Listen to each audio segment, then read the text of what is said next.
If I get him where I need him to be, he's gonna sleep for sure. Soften him up, then fry him.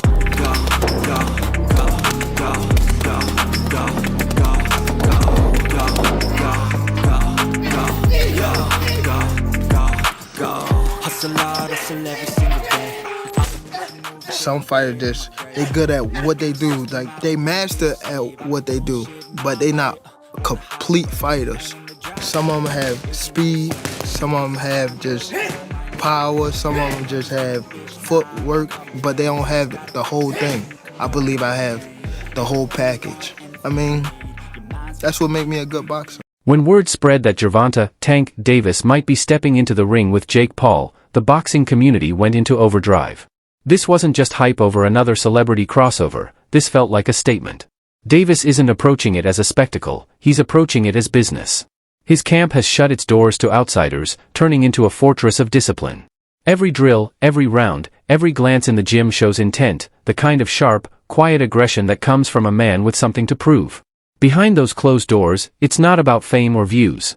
It's about dominance, control, and the art of destruction done with precision. It's gonna be a whole different side of me coming into the fight.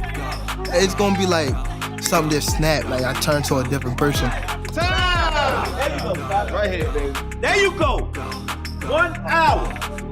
Put it back. Take this off. His mornings start before the city even wakes, 6:00 a.m. sharp, when the streets are still quiet and the air carries that chill of focus. 3 miles on the pavement, punctuated by brutal uphill sprints, test both lungs and willpower. There's no playlist, no hype crew, no noise, just the sound of his breath, his footsteps, and that unmistakable Baltimore grind driving him forward. Once the roadwork's done, the gloves go on. Resistance bands come out, and he slips into shadowboxing mode, fast, precise, relentless. Every movement is designed to build that trademark explosiveness, the kind that makes even a short punch feel like it's powered by dynamite. It's repetition with purpose, a rhythm of control and violence fused into muscle memory.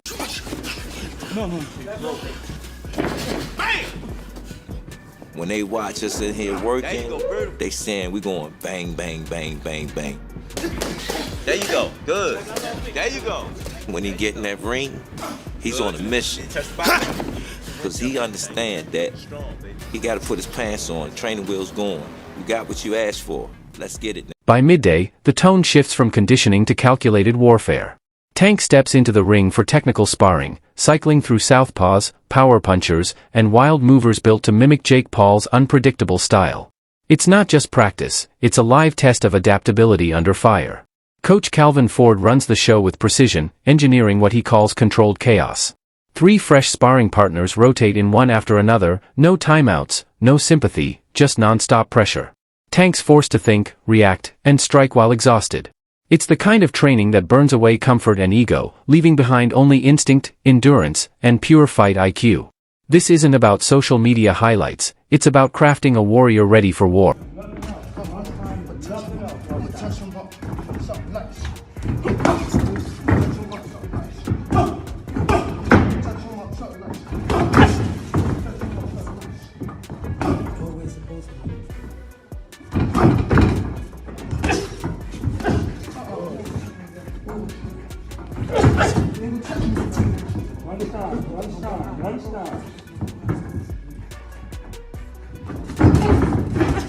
Then comes the grind that separates contenders from champions.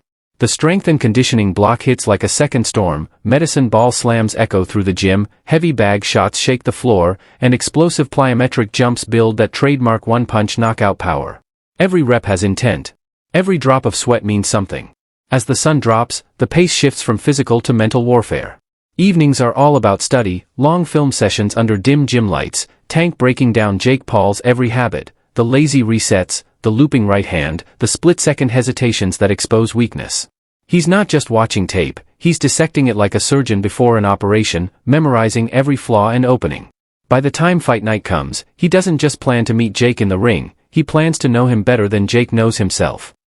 10, 9, 8, 7, power, 6, 5, power, 4, power, 3, 2, one more. Good, keep the head, roll under the bed.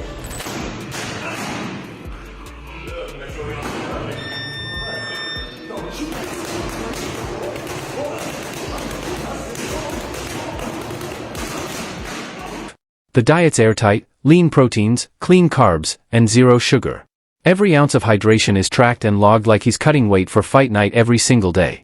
Inside sources from the gym say Tank's sharper, faster, and more explosive than he was before the Ryan Garcia bout. His footwork's tighter, his timing deadlier, and that trademark aggression? Turned up to full volume. Sure, Jake Paul walks in with a size advantage and a digital empire behind him, but clout doesn't win championships. Tank's fuel isn't fame, it's precision, violence, and discipline etched into his routine. When these two finally touch gloves, it won't just be a boxing match. It'll be a reality check, a collision between hype and heritage, sealed with a left uppercut that could silence a headline and remind the world what real fighting looks like. Paul, I think when he weighed in for Mike Tyson, was 227 pounds. That is, if I'm not mistaken, a 92 pound weight difference. Almost a 100 pound weight difference. It's insane. That is called one thing. That's called being a... Speaking of Tank's lockdown training camp, Coach Calvin Ford isn't just talking about the grind, he's proving it. He's opened the playbook, showing just how structured and intense this camp really is. But the headline moment? The glove size debate. Ford turned heads when he broke it down with precision, reminding everyone that a few ounces can completely shift a fight's rhythm. Whether it's 8, 10, or 12-ounce gloves, Ford says that subtle difference changes everything: the impact, the speed, even how punches land and defend. He's not here for theatrics or promotional gimmicks, he's here for fairness and integrity. And he didn't hesitate to shine a light on the fine print, the overlooked details that some promoters conveniently leave in the shadows. It's not drama for clicks. It's about protecting the sport, the fighter, and the legitimacy of every punch thrown. The concern is, the gloves. You understand what I'm saying? Because we don't fight in 12-ounce gloves. We don't use 12-ounce gloves. That's training gloves, you know what I'm saying? So my thing is, I said, they said, put Tank in 8s, put him in 10s. That makes the fight more interesting, you know what I'm saying? And we'll go from there, because I understand. And I brought that question up to one of his handlers. They was, no, we don't want to do no mixed match. It's supposed to be action. Even better, Coach Ford isn't sleeping on Jake Paul. He's not dismissing the threat or brushing off the hype. Instead, he analyzed that tense press conference moment, when Jake stepped chest to chest with Tank, forcing that brief step back everyone noticed. Ford's take was simple but sharp, asterisk, that glimpse tells you the beast is still there. Asterisk. In other words, it wasn't retreat, it was restraint. A reminder that Tank knows exactly when to unleash and when to wait. Ford's message is clear: this won't be a walkover or a viral stunt. What we're seeing is discipline over ego, preparation over pride. He's leading a fighter who studies, adapts, and treats every second of this build-up like it's part of a larger mission, not a cameo appearance for the cameras. He crossed the line too close. He was like in his chest. He was in his chest, and that's why Tank was like backing off. When I seen that, I said, okay, it glimpsed the Tank still in there, you get what I'm saying? So when I seen him, cross that threshold, man, back up off of me, because last fight he was too friendly with me. But what really hit home wasn't the training or the tactics, it was the human side Ford revealed. He spoke about Tank's mindset this time around: calmer, more grounded, and laser-focused. The camp feels different, there's balance now.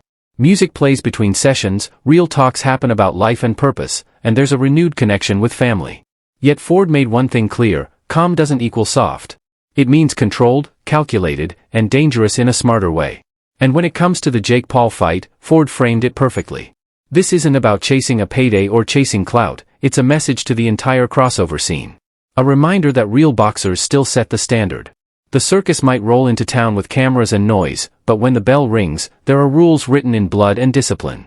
As Ford put it best, Jake might bring the circus, but Tank brings the consequences. He talked about, he had you on a hit list before this fight even happened. So his mental is on you. And he said it in the interview. How you think about something, make it come out, and look where we at there. It's about to happen. So you have to take. When the conversation turned to the YouTube boxing craze, Coach Calvin Ford didn't sugarcoat a thing. He cut straight through the noise: asterisk, this fight isn't influencer versus boxer, it's predator versus performer. Asterisk, that line hit like a jab to the system. It summed up the difference between spectacle and skill, between chasing clicks and chasing greatness. Ford's blend of tactical precision, mental discipline, and unfiltered honesty is what makes him magnetic. You can feel he's not just preparing Tank for a fight, he's preparing him to make a statement that could redefine the conversation around boxing itself.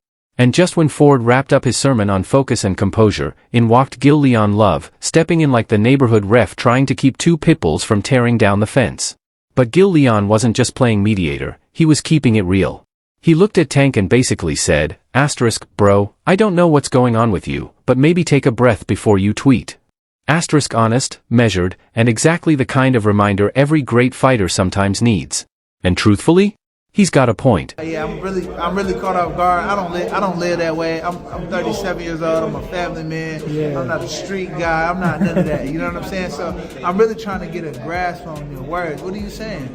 You know what I mean? But honestly, bro, I think that Gervonta is mentally got some things he need to figure out. You know what I mean? Because this beef ain't with me. At the end of the day, we're doing business.